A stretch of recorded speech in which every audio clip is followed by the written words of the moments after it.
राहुरी विधानसभा पोटनिवडणुकीत भाजप विरुद्ध वंचित बहुजन आघाडीमध्ये लढत आहे असं वंचित बहुजन आघाडीचे प्रमुख प्रकाश आंबेडकर यांनी म्हटलंय। तसंच या लढतीत शरद पवारांच्या राष्ट्रवादीचा उमेदवार कुठेच नाही असंही त्यांनी म्हटलंय। काँग्रेसनं वंचितच्या उमेदवाराला पाठिंबा द्यावा अशी विनंती त्यांनी केली आहे।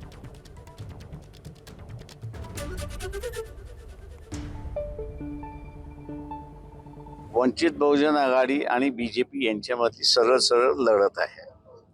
एनसीपीचा उमेदवार हा या रेसमध्ये कुठेच नाही अशी परिस्थिती आहे। बीजेपीचे असणारे दोन बळी या ठिकाणी आहेत। ते दोन बळी म्हणजे एक असणारा मुस्लिम समूह आणि दुसरा असणारा ख्रिश्चन। या दोघांना आता असणारा आमच्याशिवाय पर्याय नाही अशी असणारी परिस्थिती आहे। काँग्रेसचे जे अध्यक्ष आहेत हर्षवर्धन सकपाळ यांनाही विनंती केलेली आहे की त्यांनी राहुरीच्या उमेदवाराला पाठिंबा द्यावा। आता बघू 1-2 दिवसामध्ये ते पाठिंबा देतात आहेत का।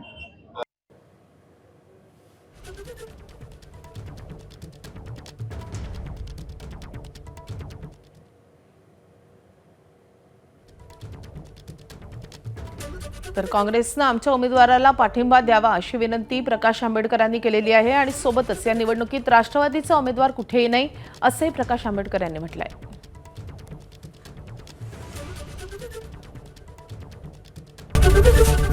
एबीपी माझा, उघडा डोळे बघा नीट।